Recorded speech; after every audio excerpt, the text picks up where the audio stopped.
J'appelle maintenant Alexandre Ingels de Créteil qui va nous parler de l'échographie moléculaire dans le cancer du rein.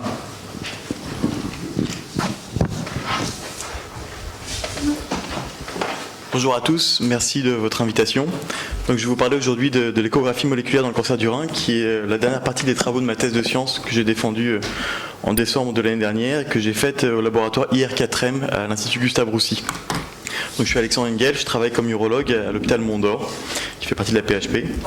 Donc, pour vous placer un petit peu le contexte du cancer du rein, donc le cancer du rein métastatique, c'est un cancer qui est connu pour être chimio- et radiorésistant, pour lequel les traitements systémiques étaient très limités jusqu'en 2006. Et puis à partir de 2006, on a eu l'avènement des thérapies ciblées, avec d'abord la validation des inhibiteurs de tyrosine kinase, comme en premier lieu le sunitinib, et puis des inhibiteurs de la voie mTOR, qui pour la première fois ont permis de significativement améliorer la survie des patients qui présentaient des cancers du rein métastatiques. Et puis à partir de 2013, il y a eu l'avènement des immunothérapies avec les anti-PD1 et l'anti-CTLA4 qui a permis d'améliorer également la survie. Et puis là, depuis un an, il y a eu de nombreuses validations de traitements combinés qui associent à la fois des thérapies ciblées et des immunothérapies pour gérer cette pathologie. Il y a plusieurs essais cliniques récents qui, pour la prise en charge du cancer du rein métastatique de première ligne qui sont sortis là depuis environ 2 ans, qui associent soit deux immunothérapies, donc comme l'essai Checkmate 214, qui associe du nivolumab à l'ipilimumab, donc un anti-CTLA4 et un anti-PD1, ou alors d'autres combinaisons qui associent une immunothérapie avec des inhibiteurs de tyrosine kinase et qui ont toutes permis qui ont montré donc une supériorité et une amélioration significative de la survie des patients qui présentent des métastases dans le cadre du cancer du rein, essentiellement à cellules claires. Alors, la question qui se pose, c'est que maintenant qu'on a un arsenal thérapeutique avec des combinaisons thérapiques qui seront probablement jamais comparées entre elles, c'est comment choisir le bon traitement systémique quand on est face à un cancer du rein à cellules claires, qui est la forme la plus fréquente, métastatique. Pour pouvoir répondre à cette question, on aurait besoin de marqueurs prédictifs de réponse, ce dont on n'a pas pour le moment. Alors, donc, comme je vous l'ai dit, les inhibiteurs de tyrosine kinase, ils ont encore leur place en première ligne, en général dans des traitements combinés pour le cancer du rein métastatique. On n'a aucun marqueur validé. Le suivi se fait essentiellement sur le suivi scanographique avec les critères RECIST pour évaluer la réponse à partir de la modification morphologique de la tumeur. Et on voit à 3 mois, 6 mois, 1 an après instauration du traitement systémique, donc du sunitinib ou autre traitement par inhibiteur de la tyrosine kinase, si la tumeur progresse, si elle est stable ou si elle diminue de taille. Alors, on va parler de l'échographie moléculaire. D'abord, on va parler de l'échographie tout court. L'échographie, c'est un examen d'imagerie qui a certains avantages par rapport au scanner ou par rapport à l'imagerie nucléaire ou à l'IRM. C'est que c'est un examen qui est simple, qui est peu coûteux, qui est rapide, qu'on peut transporter au lit du patient dans un exercice en consultation et qui n'est pas toxique.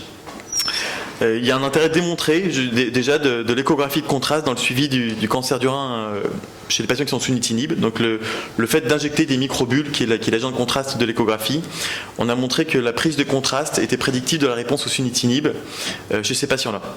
Donc la question qu'on s'est posée dans le cadre de ma thèse de sciences, c'est est-ce qu'il y a un intérêt pour l'échographie moléculaire ? Je vais commencer par définir qu'est-ce que c'est que le concept de l'échographie moléculaire.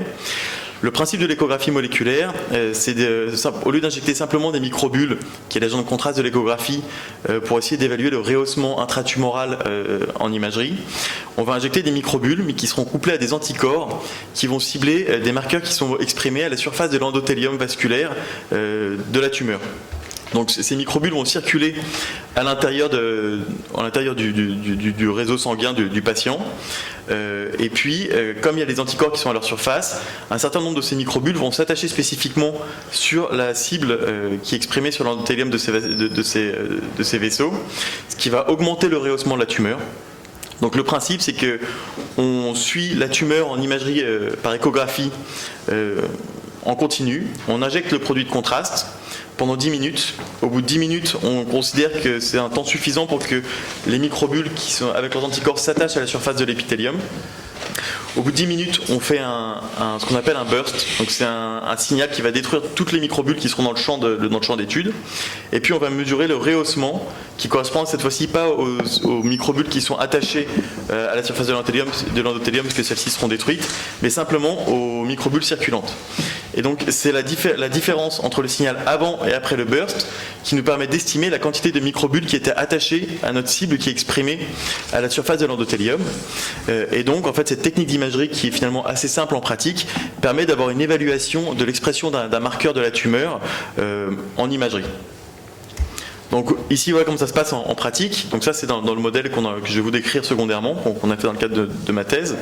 On suit donc la tumeur ici avant injection, donc avec un modèle B d'échographie classique. On injecte un produit de contraste, donc les microbules avec couplé à l'anticorps qui va cibler notre cible, notre marqueur. Donc on voit initialement un rehaussement du signal qui n'est pas du tout spécifique, donc il se passera la même chose si on utilisait des microbules sans marqueur.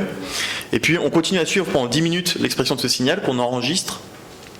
Au bout de 10 minutes, donc le signal s'est un petit peu affaissé. On fait un burst, donc c'est un signal fort, on envoie un signal échographique fort qui va détruire toutes les microbules qui sont dans le champ d'étude, et puis on mesure le remplissage. Et donc le signal avant et après le burst, c'est ce qu'on appelle le rehaussement ciblé différentiel, et c'est cette différence-là qui sera proportionnelle à l'expression du marqueur qu'on va cibler dans notre tumeur. Donc voilà à quoi ça ressemble en pratique. Donc ça c'est la plateforme d'imagerie qu'on a utilisée dans le laboratoire, donc la plateforme Vevo 2100. Donc on travaille sur le petit animal, sur la souris.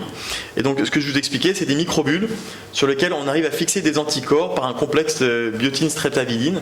Et cet anticorps qui est attaché à la microbule, donc qui va permettre de rehausser le signal en échographie, va se fixer sur le marqueur qu'on va cibler dans notre tumeur. La contrainte de cette technique, c'est qu'il faut que ce soit un marqueur spécifique de la tumeur, mais un marqueur qui est exprimé à l'intérieur des vaisseaux. Parce que les microbules qui circulent dans le sang ne passent pas la barrière épithéliale vasculaire et ne peuvent pas rentrer à l'intérieur du stroma de la tumeur. Donc c'est une contrainte de cette technique.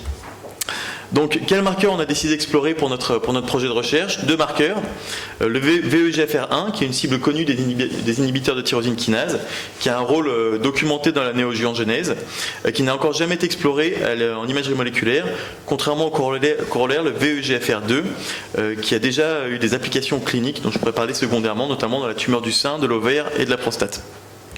Un autre marqueur, c'est le FSHR, une étude Princep qui était publiée en 2010 dans le New England et qui avait montré qu'il y avait une expression sélective à la surface des vaisseaux tumoraux de ce marqueur et non à la surface des tissus normaux. Et une autre étude en 2012 qui a montré qu'il y avait qui avait mesuré en immunohistochimie une corrélation entre l'expression de ce marqueur, le FSHR, sur des pièces de néphrectomie et la réponse secondaire au sunitinib. Donc c'était 2 candidats qui nous paraissaient intéressants pour faire notre étude. Donc quelle était l'hypothèse de notre étude? L'hypothèse c'était qu'il y avait une modification moléculaire d'un traitement donc de ces 2 marqueurs lorsqu'on instaurait un traitement qui ciblait le VEGFR, plus spécifiquement le sunitinib, et que ces modifications moléculaires apparaissaient avant les modifications morphologiques. En d'autres sens, que les tumeurs qui expriment ces marqueurs, le VEGFR1 et le FSHR, allaient modifier leur expression de ces marqueurs avant que la taille et la morphologie de ces tumeurs ne commencent à se réduire par nécrose tumorale. Notre hypothèse est que les signaux d'échographie moléculaire qui ciblent ces 2 marqueurs devraient être significativement inférieurs dans des groupes qui sont traités par le sunitinib par rapport à des groupes contrôle, qui ont donc simplement un placebo. Donc notre objectif était de démontrer l'expression différentielle des marqueurs FSHR et VEGFR1 entre les groupes traités par le sunitinib et des groupes contrôle par échographie moléculaire, donc sur un modèle animal. Donc quel modèle on a utilisé? C'est un modèle qu'on appelle donc de xénogreffe dérivé de patients. C'est un modèle sur lequel j'avais travaillé quand j'avais fait ma mobilité aux États-Unis en 2012.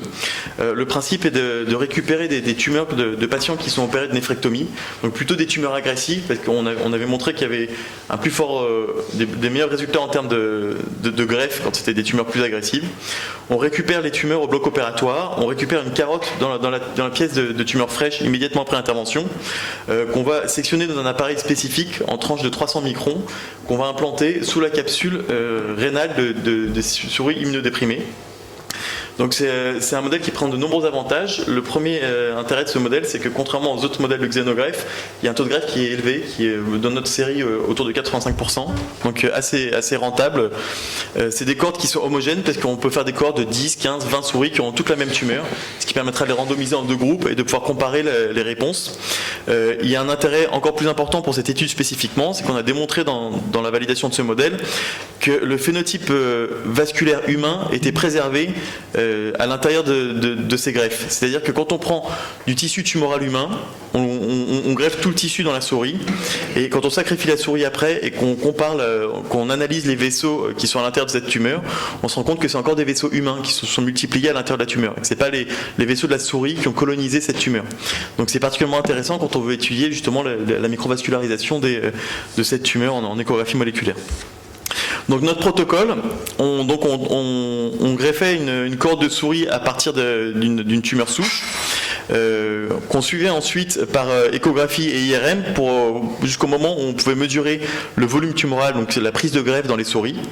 Ensuite, on les randomisait en 2 groupes, soit un groupe placebo qui était traité 5 jours par semaine avec le placebo, soit un groupe sunitinib.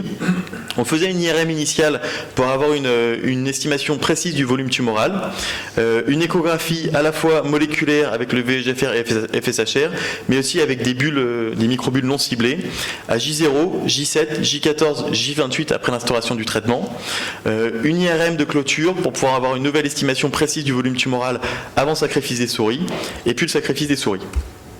Donc les résultats, on a monté 3 cohortes, donc toutes des cohortes issues de patients qui avaient des carcinomes aciduclaires, des tumeurs toujours agressives, donc soit des stades métastatiques, soit des grades de Fuhrmann élevés.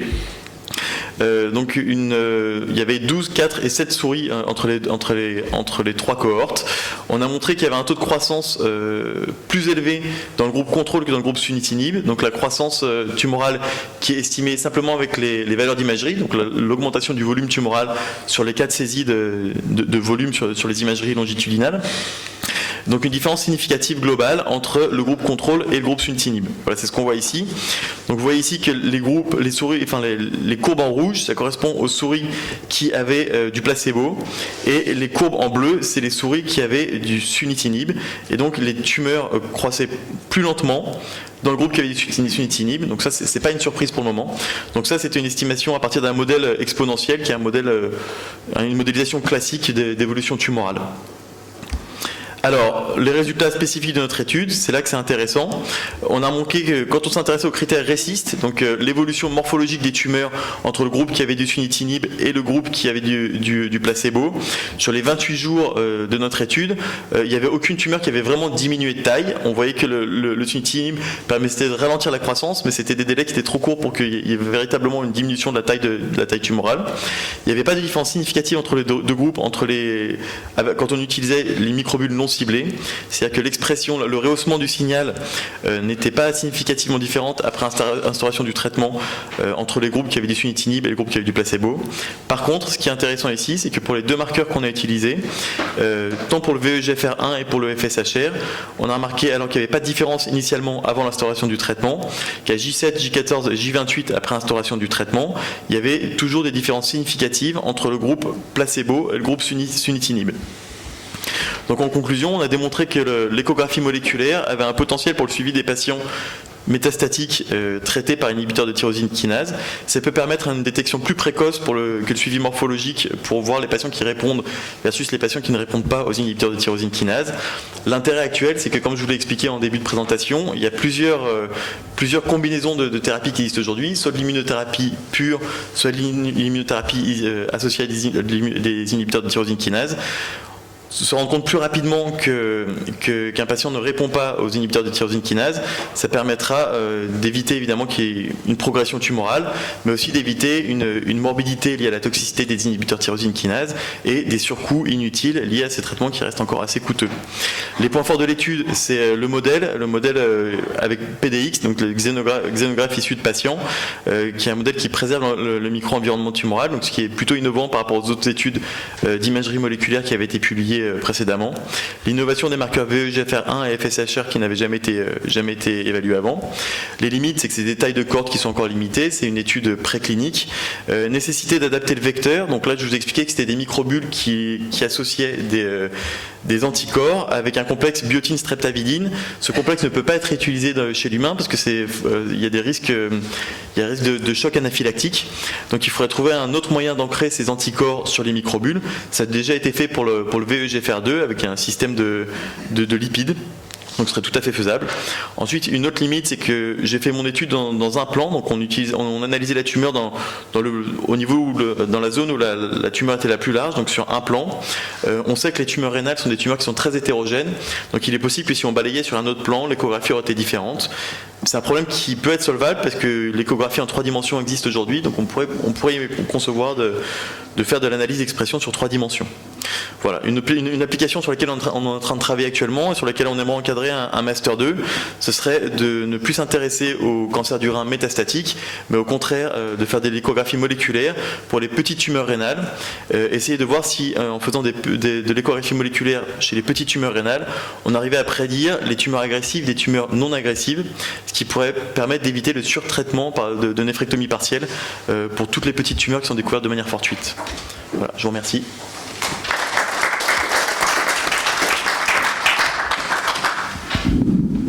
Merci. Est-ce qu'il y a des questions? Donc finalement, par rapport à une scintigraphie, parce que en médecine nucléaire, on peut aussi fixer des anticorps sur certains vecteurs et rechercher l'affinité pour une tumeur. Est-ce que vous avez discuté avec les médecins de médecine nucléaire pour justement voir quel était le meilleur vecteur? Alors, il y a des avantages et des inconvénients dans les deux techniques. L'avantage de la médecine nucléaire, quand on utilise la scintigraphie, c'est que le vecteur ne circule pas juste dans l'endothélium, dans le vaisseau. Donc c'est intéressant, notamment il y a des études qui ont été faites avec le marqueur CA9. Le marqueur CA9 dans le cancer du rein, donc à cellules claires, ça a été démontré comme un facteur de bon pronostic. Donc il y a des études qui sont en cours pour voir l'intérêt de faire des scintigraphies pour mesurer l'expression du CA9, pour voir justement prédire le pronostic des tumeurs du rein. L'inconvénient, c'est que c'est une méthode d'imagerie qui a une toxicité qui est beaucoup plus lourde et beaucoup plus coûteuse et sur lequel il est plus difficile de concevoir un suivi longitudinal. L'avantage de l'échographie, je pense, c'est qu'on pourrait imaginer de faire une échographie tous les mois ou toutes les semaines sans trop de difficultés. Donc, je pense que les deux pistes restent intéressantes avec des avantages et des inconvénients des deux côtés.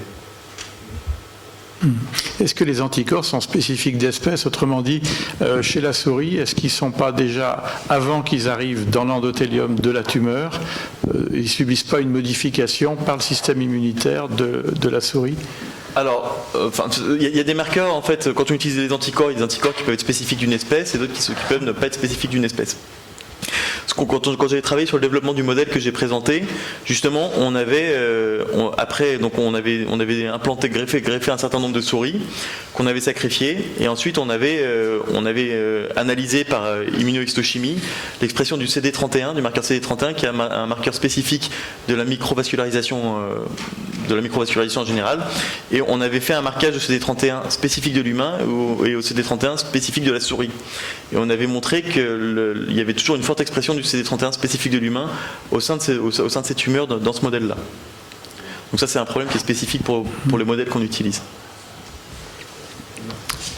Gérard Morvan.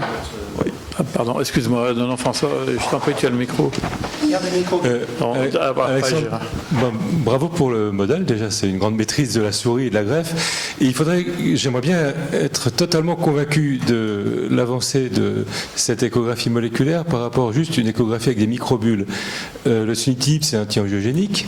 Oui. Les microbules ont progressé, de plus en plus on les revoit sur le marché en clinique, et donc se dire que finalement on fait une échographie avec des microbules avant traitement et en cours de traitement, on voit qu'il y a moins de microbules, donc moins de vaisseaux, donc ça marche. Si au contraire il y a autant de microbules dans la tumeur, ça marche pas. À quoi va servir l'anticorps en plus sur les microbules? Alors, c'est une très bonne question. Et effectivement, l'équipe dans laquelle j'ai travaillé avait déjà démontré l'intérêt de l'échographie de contraste, donc avec des microbules simples, pour prédire la réponse au sunitinib dans le cancer du rein, donc métastatique. Dans notre étude, on a comparé justement. Les corps de souris avaient les trois. Elles avaient soit les échographies, les microbules qui étaient ciblées, soit les microbules qui étaient non ciblées. Donc un groupe. D'abord, on faisait un test avec le FSHR, avec le VEGFR1 et puis avec les microbules non ciblées. On n'est pas arrivé à montrer de différence avec les microbules non ciblées dans ce laps de temps de 28 jours. Maintenant, effectivement, c'est une étude préclinique avec une cohorte qui est faible, donc on ne peut pas vraiment tirer des conclusions définitives à partir de ces résultats. Ce qui serait intéressant un jour, ce serait de pouvoir comparer, justement, de faire un essai qui comparait les microbules simples avec des microbules dans des essais cliniques. C'est des choses qui sont faisables parce qu'il y a déjà les microbules qui ciblent le VEGFR2 qui sont accessibles donc, et commercialisés. Donc on pourrait concevoir un essai comme ça, je pense, et ce serait intéressant. Gérard Morvan. En radio, on a placé beaucoup d'espoir dans les microbules il y a de ça une dizaine ou une quinzaine d'années. Puis il y a eu un mécanisme de reflux parce qu'on s'est rendu compte que c'est une technique qui était loin d'être simple, que ça dépendait de tas de facteurs techniques, d'accessibilité du rein, de l'épaisseur des parties molles pour accéder au rein, de techniques d'injection des microbules, que ça n'était pas simple et globalement beaucoup de gens en sont revenus. Et ces microbules en radio coûtent cher. C'est pas quelque chose les produits de contraste à base de microbules sont relativement onéreux. Alors, est-ce que vous avez essayé de faire une espèce de pré-série avec de simples microbules sans les marquer pour voir si vous... Oui. Dans notre étude, on avait utilisé aussi les microbules non marqués. Et on n'a pas montré de différence entre le groupe sunitinib et le groupe placebo dans les 28 jours avec les microbules qui étaient non marqués, alors qu'on en avait avec les marqueurs FSHR et VEGFR. Donc c'était contrôlé. Est-ce que, in vivo, chez les patients, vous avez essayé de faire des contrôles réguliers avec des microbules pour voir si techniquement la méthode était faisable en pratique clinique habituelle? Alors ça a été fait en pratique clinique et ça a été publié justement par le professeur Lasso de l'Institut Gustave Roussy qui avait montré que ça permettait de prédire la réponse au sunitinib. Effectivement, maintenant, encore une fois, c'est une technique qui a des contraintes et qui a des avantages et des inconvénients par rapport aux autres techniques. Notamment, effectivement, chez le patient obèse, on sait que c'est beaucoup plus compliqué de faire une échographie d'une tumeur rénale que chez un patient qui est maigre. Que ce ne sera pas forcément applicable à tout le monde, mais c'est pareil, les IRM, ça ne marche pas pour tout le monde parce qu'il y a des patients qui sont claustrophobes, il y a toujours des contraintes pour tout. Donc, après. On a une expérience en neurologie de l'utilisation de l'échographie de contraste avec microbules dans le traitement par ultrason focalisé à haute intensité pour voir la zone qu'on a traitée, de savoir s'il faut continuer à traiter la zone. Donc ça, on l'utilise en pratique courante déjà dans le traitement focal du cancer de la prostate.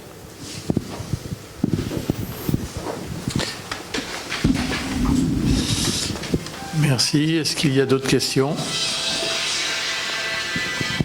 Bien, merci beaucoup.